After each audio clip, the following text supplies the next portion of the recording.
They said I owed her everything. That was the first thing my mother shouted, her voice slicing through the kitchen like a warning. My father's silence was heavier than any words. He just stared at the floor, jaw clenched, refusing to meet. My eyes, my sister, arms crossed, stood behind them, her presence almost daring me to protest. I had spent years working double shifts, saving every cent, sacrificing weekends and friendships to finally buy a place of my own. The ink on the mortgage was barely dry when my parents called a family meeting and demanded I hand over the house. To my younger sister, no explanations, just the expectation that I would obey. As always, I tried to keep my voice steady. Why would I give her my house? My words hung in the air, brittle and dangerous. My mother's face twisted, disappointment morphing into anger. After all we've done for you, this is how you repay us, she spat. My father finally looked up, eyes cold. Family comes first. Your sister needs it more than you. My sister didn't say a word, but the smirk on her lips told me she expected to win. The room felt smaller, the air thick with accusation and betrayal. I wanted to scream that it wasn't fair, that I had earned this, that I was tired of being the one who gave up everything. But I swallowed the words, afraid of what would happen. If I let them out, my parents had always favored my sister, making excuses for her mistakes while demanding perfection from me. Now they wanted to take the one thing I had built for myself and hand it to her, as if my effort meant nothing. I felt anger rising, sharp and hot, but underneath it was something colder. The realization that I might lose my family if I refused. My mother slammed her hand on the table. You're selfish. She needs this house to start her life. You're already settled. I looked at my sister. She didn't look desperate, just entitled. I remembered all the times I had covered for her, given her money, cleaned up her messes. I remembered the promises I made to myself that one day I would stop. But standing there, surrounded by their demands, I wasn't sure I could. I tried to reason with them, asking why my sister couldn't find her own place, why I had to sacrifice again. My father's answer was simple: because you're stronger. You can handle it. The words stung. Being strong had never felt like a gift, only a burden. I realized then that nothing I said would change their minds. They had already decided what was fair, and it didn't include me. The argument escalated. My mother's voice grew shrill. My father's tone turned icy. My sister finally spoke, her words dripping with contempt. If you loved us, you'd do this. That was the moment I felt something inside me snap. I wasn't sure if it was anger or heartbreak, but I knew I couldn't give in. I told them no. The word felt foreign, almost dangerous, but I said it again, louder this time. No doubt my mother's face went pale, then red. She screamed, "Get out! If you can't support your family, you're not welcome here." My father didn't stop her. My sister just watched, satisfied. I stood there numb. As the people I loved most turned on me, I grabbed my keys and left. The door slamming behind me. Outside, the world felt different, emptier, but also strangely lighter. I had no idea what would come next, but for the first time, I realized I could choose for myself. As I walked away from the house, my phone buzzed with messages, my mother's angry texts, my father's cold ultimatums, my sister's taunts. I turned it off. I needed space to think, to breathe, to figure out who I was without their expectations crushing me. I replayed the scene over and over in my mind, wondering if I could have done anything differently. But deep down, I knew this confrontation was inevitable. Years of resentment, favoritism, and silent sacrifices had led to this moment. That night, I slept in my own house, alone for the first time in years. The silence was heavy, but it was mine. I stared at the ceiling, thinking about everything I had lost and everything I might gain. I didn't know if my family would ever forgive me, or if I would ever forgive them, but I knew I couldn't go back. The line had been drawn, and I had finally chosen myself. The cost was high, but so was the price of always giving in. For the first time, I wondered what my life could look like if I stopped living for everyone else. The next morning, I woke to silence, but it wasn't peace. Every corner of my house reminded me of what had happened. My phone sat on the nightstand, screen lit with missed calls and messages. I didn't touch it. I knew what they'd say: more demands, more guilt, more reminders that I was letting everyone down. The ache in my chest was heavy, but I tried to focus on the facts. I still had my house, my job, my independence, but the cost was already clear. I was alone, and the people who should have cared most about me had made it known I was replaceable. I went through the motions that day, trying to work, trying to eat, but my mind kept circling back to my family. I replayed the argument, searching for signs I'd missed, wondering if there had ever been a way to make them see me as more than a resource. Their words echoed, selfish, ungrateful, cold. I'd heard those accusations before, but never with such finality. I kept thinking about my sister, how she hadn't pleaded or explained she'd just waited for me to fold. Certain I'd always put her first. That certainty stung almost as much as my parents' anger. I wondered how long they'd been planning this, if every family dinner and phone call had been leading up to this ultimatum. By midday, my mother's texts turned from anger to guilt. "We raised you better than this. She's your only sister. You know she needs help." My father's messages were shorter, colder. "You're making a mistake." My sister finally sent one. Just 3 words, "You'll regret this." I stared at the screen, feeling a mix of anger and grief. I wanted to reply, to defend myself, to remind them of everything I'd done for them over the years, but I didn't. I knew it wouldn't matter. I tried to distract myself by cleaning, but every object had a memory attached.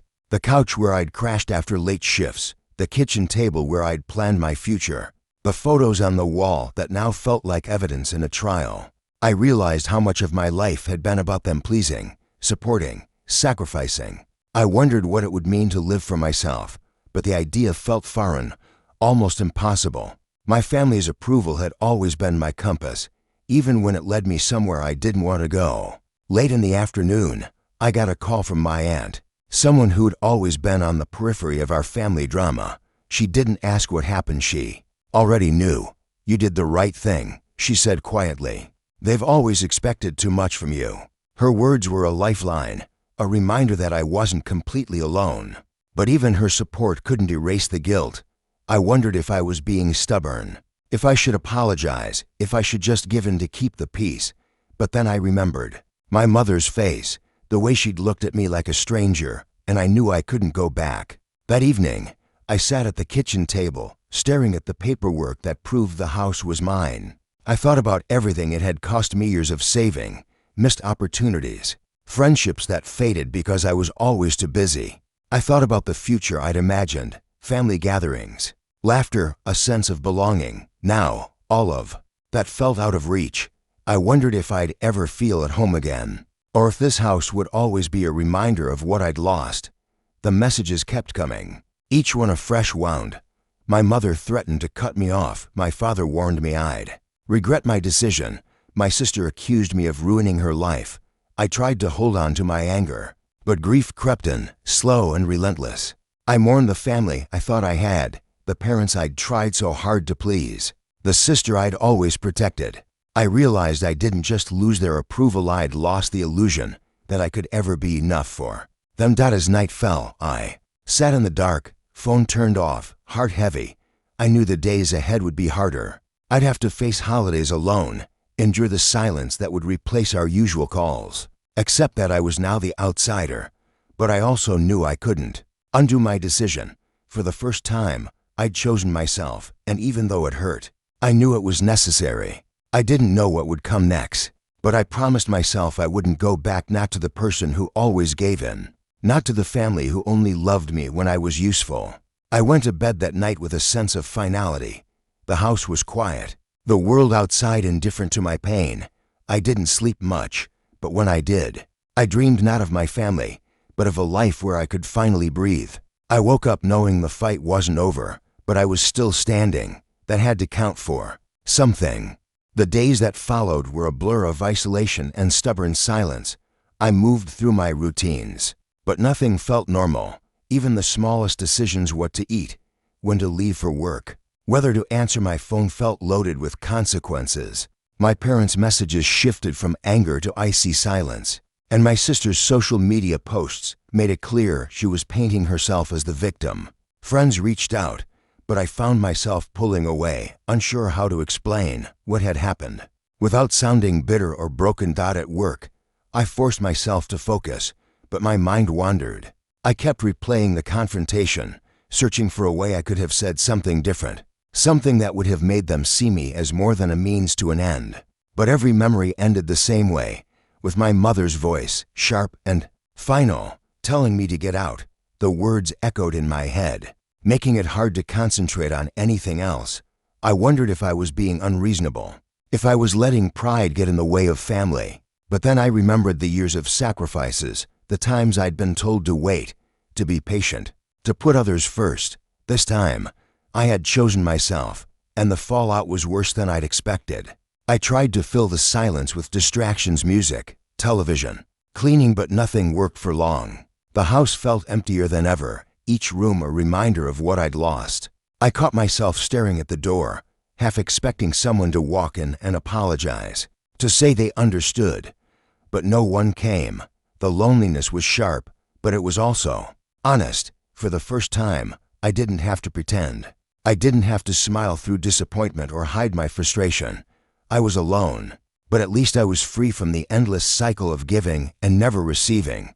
One evening, I got a call from an old friend who had drifted away over the years, partly because I'd always been too busy with family obligations. She listened as I told her everything, her silence more comforting than any advice. "You deserve to be happy," she said. The words felt foreign, almost naive, but I clung to them. Maybe happiness wasn't about keeping everyone else satisfied. Maybe it was about finally giving myself permission to want more. The next day, I received a letter from my parents. It was short, formal, and final. They said they needed time to process my decision, that they hoped I would come to my senses. There was no mention of love, no acknowledgement of my pain, only the expectation that I would eventually fall back in line. I read it twice, then folded it away. I knew what they wanted, but I also knew I couldn't give it to them, not anymore. I started to notice small changes in myself. I slept a little better, ate a little more. I stopped checking my phone every few minutes, stopped waiting for an apology that would never come. I began to think about what I wanted, not just what was expected of me. The idea was terrifying, but it was also liberating. I realized I'd spent my whole life trying to earn approval, to prove my worth by sacrificing my own needs. Now, for the first time, I was learning to stand on my own.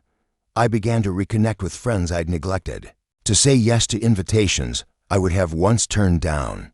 I went for walks, tried new hobbies, let myself enjoy the quiet.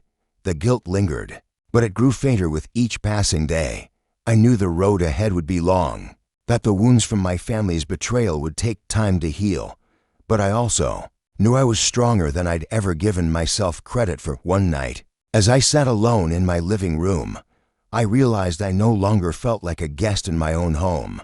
The space was still filled with memories, but they no longer controlled me. I could choose what to keep and what to let go. I could build something new, something that belonged to me alone. The pain of losing my family was real, but so was the hope that I could create a different kind of happiness, one that didn't depend on anyone else's approval. I didn't know what the future would hold. Maybe my family would never forgive me. Maybe I would always feel the sting of their rejection. But I was done living my life for other people. I was done apologizing for wanting something of my own. The house was mine, and so was my life. For the first time, that felt like enough. The pressure built until it felt like something inside me would crack. Each day, I woke up determined to hold my ground. But the silence from my family had become a wall I couldn't break through. I tried to distract myself with work, with errands, with anything that didn't remind me of what I'd lost. But the truth was, I was haunted by my parents' words, by my sister's expectation that I would eventually give in. The house felt less like a home and more like a battleground, every room echoing with memories of sacrifice and disappointment. I found myself replaying old arguments in my head, searching for some way to make sense of it all. Why was it so easy for them to demand everything from me? Why did my needs always come last? The questions circled endlessly, feeding a mix of anger and sadness that I couldn't shake. I wondered if I was being stubborn or if I was finally standing up for myself. After years of being overlooked, the line between self-respect and selfishness blurred until I couldn't tell the difference. One Afternoon, my aunt called again. Her voice was gentle, but I could hear the worry beneath it. "They're not talking to anyone," she said. "Your mother cries all the time. Your father barely leaves the house." I listened, unsure how to respond. Part of me wanted to rush over and fix everything, to apologize just to end the pain. But another part of me knew that would mean giving up the only thing I'd ever claimed for myself. My aunt sighed. "You have a right to your own life. Don't let guilt decide for you." Her words lingered long after we hung up. That night, I sat at my kitchen table, staring at the deed to my house. I thought about what it represented, not just bricks and walls, but years of effort, of choosing myself, in small ways that no one else noticed. I remembered every time I'd been told to wait, to help, to give up what I wanted for someone else's sake. I realized I was tired of being the reliable one, the strong one, the one who never asked for anything in return. The next day, my sister showed up at my door. She didn't knock, she just stood there waiting. I opened the door, unsure what to expect. She looked different, less certain, more vulnerable. "Can we talk?" she asked. I hesitated, but stepped aside to let her in. We sat in silence for a long time, neither of us knowing how to start.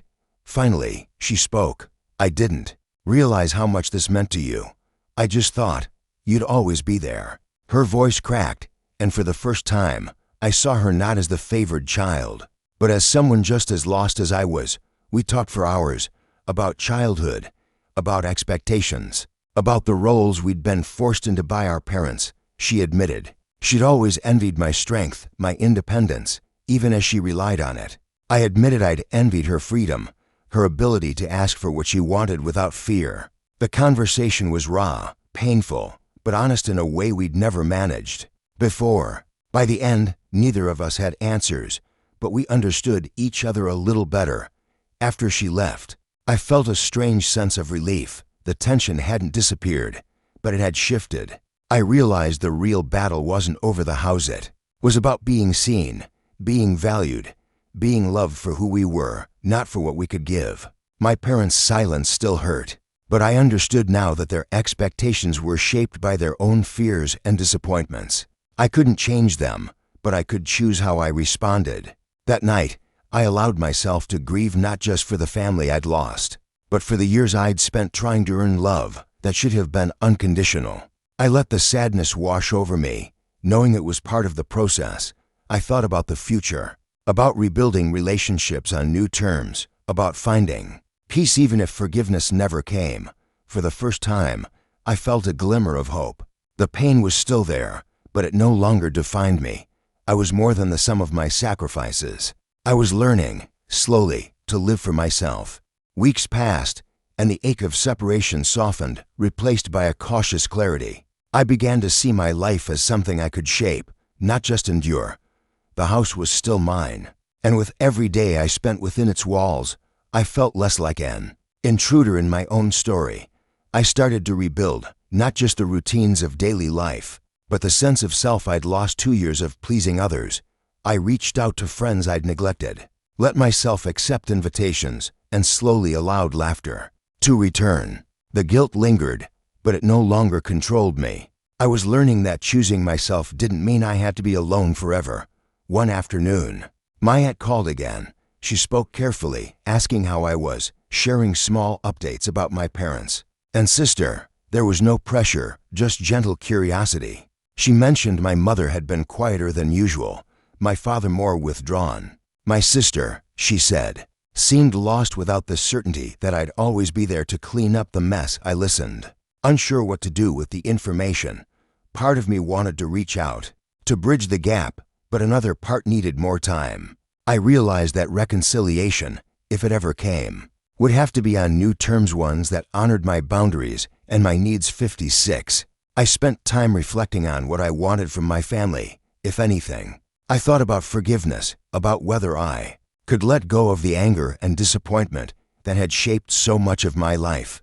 I read about others who'd found peace after estrangement, some through rebuilding relationships, others by accepting that not all wounds heal the way we hope. 138. I realized I didn't need a dramatic reunion or a perfect apology. What I needed was to feel seen, to know my pain mattered, and to trust that I could protect myself, no matter what happened next. Eventually, I wrote a letter to my parents. I didn't blame or accuse. I spoke honestly, explaining how their demands had hurt me, how I needed space to heal, and how I hoped we could find a way forward that respected us all. I asked for understanding, not agreement, and made it clear that I was open to reconnecting, but only if we could meet as equals, not as adversaries to 5-6. I sent the letter and waited, not expecting a reply, but feeling lighter for having spoken my truth. In the weeks that followed, there was no immediate response, but the silence felt different, less like punishment, more like space to breathe. I focused on what I could control: my work, my friendships, my own happiness. I let myself imagine a future where family didn't mean losing myself, but rather sharing my life with people who respected my choices. I knew reconciliation might never come, or if it did, it would be slow and imperfect, but I also knew I was no longer defined by their approval or their anger. One evening, my phone buzzed with a message from my sister. It was short, uncertain, but genuine. "Can we talk?" My heart raced as I considered how to respond. I realized I was ready not to surrender, but to listen, to set boundaries, to see if we could build something new from the wreckage. I replied, agreeing to meet in a neutral place, somewhere that belonged to neither of us, for 5-6. When we met, the conversation was awkward at first, but gradually, honesty replaced old patterns. She admitted she'd felt abandoned, that she'd relied on me because she didn't know how to stand on her own. I shared how years of being the responsible one had left me exhausted and invisible. We didn't solve everything, but we began to understand each other as flawed, complicated people, not just as roles assigned by our parents. In time, my parents responded to my letter. They didn't apologize, but they acknowledged my feelings and asked if we could start over, slowly, with respect for the boundaries I'd set. It wasn't perfect, but it was a beginning. I realized that healing didn't mean forgetting the past or pretending the pain never happened. It meant accepting what was, forgiving what I could, and letting go of what I couldn't change. 12:56. Standing in my house, I felt a quiet pride. I had survived the storm, chosen myself, and found the strength to hope for something better. My family might never be what I wanted, but I was no longer willing to lose myself trying to fix what was broken. I was enough, just as I was, and for the first time, that knowledge felt like coming home.